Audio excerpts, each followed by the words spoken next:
এই এক পাগল বলে নৌকা ধরছে, উঠার পরে যাত্রীরা কয় পাগল নৌকা লারা দিস না, লারা দিলে নৌকা ডুবে যাবে। এখন পাগলে কয় বাতাত খারা মনে হইয়া দিছাস, এনে মনে হইয়া দিছে। আগে তো ওয়াজও বাধা দিছে রে, নুরুল মজিদ হুমায়ুন আল্লাহ দিছে, পুরা বাংলাদেশ দুইটাই দিছে, আওয়ামী লীগ পুরাটাই দিছে। এই কথা কোন নাকি? মাহফিল করতে গেলে মাহফিল করতে দেয় নাই, আর এখন মাহফিলের অনুমতি লাগে না। মারহাবা কোন, আরো আস্তে কোন মারহাবা। খুশি না বেজার? জোরে জোরে শুকরিয়া আদায় করে বলছি আলহামদুলিল্লাহ। যারা কোরআনের মাহফিলে বাধা দিয়েছে আল্লাহ তাদেরকে দেশ থেকে তাড়িয়ে দিয়েছেন, এই দেশে তারা থাকতে পারে নাই। কথা কোন ঠিক কি ঠিক না? মনে করেছিলাম আজকে এই কথাগুলো কম না, বাড়ির কাছে ওয়াজ শুধু ফজিলতের ওয়াজ করে চলে যাবো, কিন্তু নিচ থেকে ধাক্কা মারছে। এখন তো নৌকার জাকা না দিলে চলে না। কথা কোন নাকি? এমন মাঝি নৌকা চালাইছে, নৌকা ডুবাই দিছে মাছ সাগরে। এখন নৌকাও মরছে, নৌকার মাঝেও মরছে, ডুবছে। কথা কোন ঠিক কি ঠিক না? গুম খুনের ভিতরে, নির্যাতনের ভিতরে 17 বছর টিকেছিলাম, আর তোমরা একটা মিনিট টিকতে পারো না। রান্না করা ভাত তরকারি খেয়ে যেতে পারো। কয়টা তরকারি ফাঁক হয়েছিল? 12টা। 12টা তরকারি, 12টা। এটা মনে রাখবেন, শেষে কুইজ প্রতিযোগিতা দেব।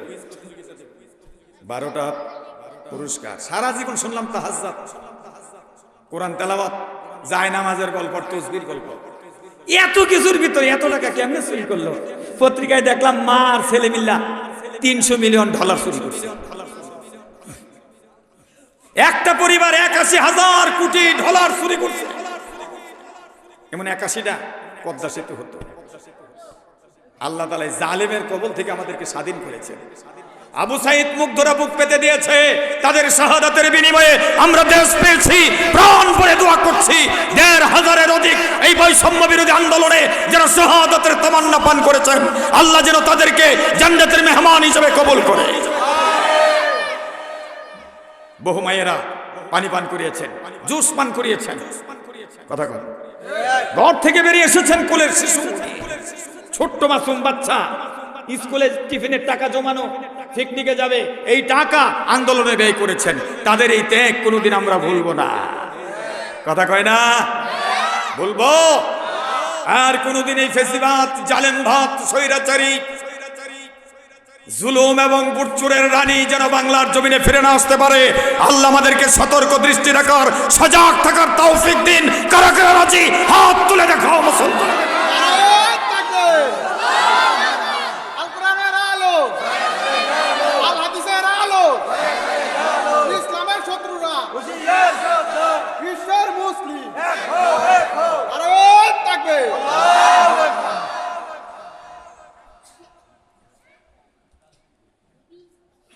আমার ভাইয়েরা, যেই নবীর কথা বলতেছিলাম ওই নবীর নাম হলো হযরতে সুলাইমান নবী। মনে আছে না নাই?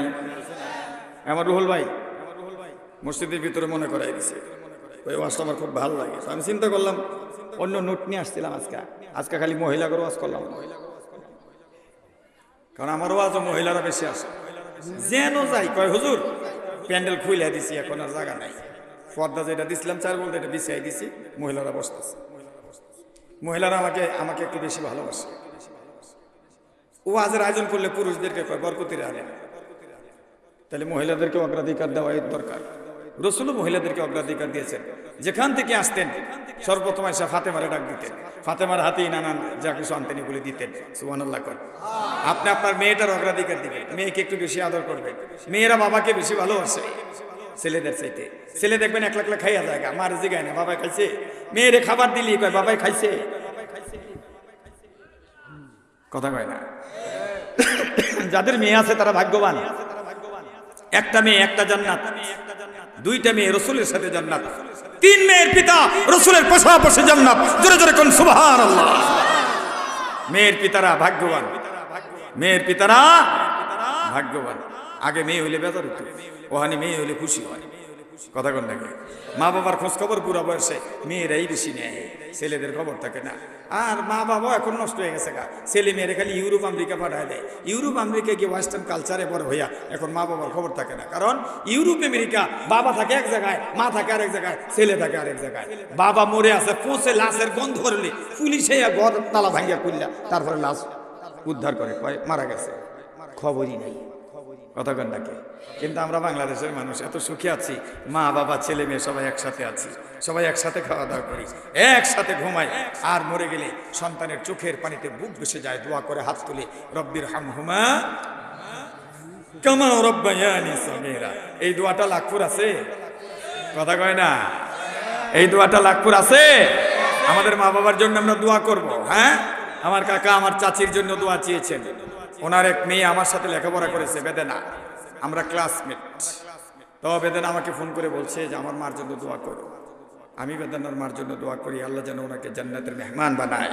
আরও যত মায়েরা মারা গেছে, অনেকের মা মারা গেছে, বাবা মারা গেছে। এই যে আমার আমজাদ কাকা, হ্যাঁ, আমাদের এই মাদ্রাসায় লেখাপড়া করছে, উনিও কিন্তু বক্তা, আজকে ওখানে বসে আছে। আল্লাহ তাআলা ওনার আব্বা আম্মাকে মাফ করে দিন, সকলের মা বাবাকে মাফ করে দিন। আমরা বলছি আমিন। বলতেছিলাম নবীর ওয়ারিস হয়েছেন নবী, ওই নবীর নাম হলো হযরত সুলাইমান। জোরে জোরে কোন সুবহানাল্লাহ। সুলাইমান ইসলাম একটা চিঠি লিখছিল, আমার দিকে চান। সুলাইমান ইসলাম একটা চিঠি লিখছিল একটা রানীর কাছে। ওই রানীর নাম হলো রানী বিলকিস। ওই রানীর নাম কি? বিলকিস। এই শোনেন, মহিলা ছাড়া চলে না, সমাজ চলে না, সংসার চলে না। পুরুষ ছাড়া অনেক সময় চলে, কিন্তু মহিলা ছাড়া চলে না। যেই পরিবারে মহিলা মারা যায়, এটা বিরান ভূমির মতন হয়ে যায়। আর পুরুষ মারা গেলেও মহিলারা কোনো মতনে সংসার টিকাইতে পারে।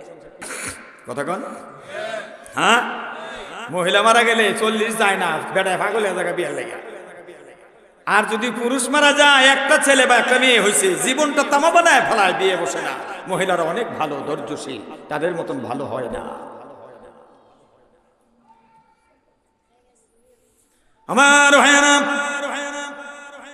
এজন্য প্রথমে অনুরোধ করেছি মহিলাদেরকে সহযোগিতা করবেন, তাদের কাজে সহযোগিতা করবেন। রাসূল করেছেন। আম্মি জান আয়েশা বলেন, আমি যখন পাক করতাম, আমার নবী আমার কিনারে বসতেন, পাক করায় সহযোগিতা করতেন। সুবহানাল্লাহ কইতেন না? সুবহানাল্লাহ যদি ডেকায় ডেকায় পাক করার লাগে তাহলে হইতো না। আপনি সুবহানাল্লাহ আসতে হবে। একবার যে সুবহানাল্লাহ বলে, রাসূল বলেছেন, মান ক্বালা সুবহানাল্লাহ তামলাউ নিসফিল মিজান। যে একবার সুবহানাল্লাহ বলে, আল্লাহ তার জন্য মিজানের পাল্লা সওয়াব দিয়ে অর্ধেক ভরে দেয়। আমার ভাইয়ানা, দাউদ নবীর ওয়ারিস হয়েছেন সুলাইমান নবী। রাজত্ব পেয়েছেন, ক্ষমতা পেয়েছেন, এলেম পেয়েছেন, শুকরিয়া আদায় করেছেন। আপনারা দেখবেন যারা এই ক্ষমতায় যায়, তারা জনগণের উদ্দেশ্যে একটা ভাষণ দেয়। কথা কয় না? এই ডক্টর ইউনূস, তিনি যখন বৈষম্য বিরোধী আন্দোলনের পরে অন্তর্বর্তী সরকারের প্রধান হলেন, টেলিভিশনের স্ক্রিনে ভেসে আসছে প্রধান উপদেষ্টা সন্ধ্যার পরে ভাষণ দিবে। আসে নাই? কথা কন নাকি? তো ডক্টর ইউনূস যদি ক্ষমতায় বসে ভাষণ দেয়, সুলাইমান নবী ক্ষমতায় বসে ভাষণ দিলে কি দোষের হবে নাকি? হ্যাঁ, এটা রীতিটা চলে আসছে, আগে থেকে আসছে। শপথের পরেই ভাষণ। দুনিয়ার মানুষ ভাষণের ভিতরে অনেক মিথ্যা বলে, কিন্তু নবীরা ভাষণের ভিতরে কোনো মিথ্যা বলতেন না। যারা মিথ্যা ত্যাগ করে, আল্লাহ তাদের জন্য জান্নাতের কিনারে প্রাসাদ বানিয়ে দেয়। নবীজি বলেছেন, মান তারাকাল কিযবা ওয়া হুয়া বাতিল বুনিয়া লাহু ফি রাব্বিল জান্নাহ। যে ব্যক্তি মিথ্যা ত্যাগ করে, আল্লাহ তার জন্য জান্নাতের কিনারে প্রাসাদ বানিয়ে দেয়। আমরাও মিথ্যা ছেড়ে দেব, আল্লাহ যেন আমাদের জন্য জান্নাতের কিনারে প্রাসাদ বানিয়ে দেয়। জোরে জোরে কোন আমিন। কিন্তু আমরা জানি না জান্নাতি না জাহান্নামী। কথা কন না? হ্যাঁ, আমি তো জানি না পাবো কি পাবো না, আল্লাহ তোমার দেয়া সেরা জান্নাত। মারহাবা কর। আমি তো জানি না পাবো কি পাবো না, আল্লাহ তোমার দেয়া সেরা জান্নাত। আমি শুধু জানি নরকের অগ্নি সইতে পারবো না কোনদিন রাত। আমি তো জানি না পাবো কি পাবো না, আল্লাহ তোমার দেয়া সেরা জান্নাত। মারহাবা কর। আমার ভাইয়েরা, সুলাইমান নবী ভাষণ দিলেন, ভাষণের ভিতরে জনগণকে জানিয়ে দিলেন তার ক্ষমতা। وقال يا أيها الناس علمنا منطق الطير وأوتينا من كل شيء। الله أكبر। সুলাইমান নবী বললেন, আমার জনগণ, আল্লাহ রাব্বুল আলামিন আমাকে পাখিদের ভাষা শিক্ষা দিয়েছেন। এখানে পাখিদের ভাষা বলতে পৃথিবীতে যত প্রাণী আছে, পশু পাখি আছে, সমস্ত প্রাণীদের ভাষা আল্লাহ সুলাইমান নবীকে শিখিয়েছে। আমাদের এলাকায় যদি কেউ পাখির ভাষা বুঝতো, কবুতরে কি কয়, চড়ুই পাখি কি কয়, বাজ পাখি কি কয়, উকিল কি কয়, হ্যাঁ, এগুলি যদি বুঝতে পারতো, মানুষ মনে করতো অনেক বড় খাজা বাবা হয়ে গেছে। কথা কয়, তাই না? কয়েক বছর আগে শুনছিলাম ইটাকলা এক লোকে পানি ভরা দেয়, এখন এত ভিড়, এলা মাইক দেবো। কুসংস্কারের পিছনে বাঙালিরা একটু বেশি যায়। আল্লাহ তাআলা সমস্ত কুসংস্কার থেকে আমাদেরকে বাঁচিয়ে দিন। কোথাও রওনা হয়েছেন, পিছনটা ডাক দিছে, কয় সর্বনাশ করছো, পিছনে ডাক দিছিস। এই কালচার মুসলমান বিশ্বাস করলে কবিরা গুনাহ হবে। পিছনে ডাক দেওয়ার মধ্যে মঙ্গল অমঙ্গল নয়, মঙ্গল এবং অমঙ্গলের মালিক কে? আল্লাহ সুবহানাহু ওয়া তাআলা। তো সুলাইমান নবী ভাষণ দিলেন, আমার জনগণ, আল্লাহ রাব্বুল আলামিন আমাকে পাখিদের ভাষা শিখিয়েছেন। তার মানে হলো তাম পৃথিবীর জমিনে যত প্রাণী আছে, সমস্ত প্রাণী, পক্ষীকুল, পশু পাখি, সবগুলোর ভাষা আল্লাহ রাব্বুল আলামিন সুলাইমান নবীকে দিয়েছিলেন। জোরে জোরে কোন সুবহানাল্লাহ। এত ক্ষমতার কাউরে দেয় নাই। তার মন্ত্রী পরিষদ সহ, কুরসি সহ এক জায়গা থেকে আরেক জায়গায় বাতাসের উপর ভর করে চলতেন। সকালবেলা 1 মাসের পথ, সন্ধ্যাবেলায় আরেক মাসের পথ। ওদেরকে থামান নাকি?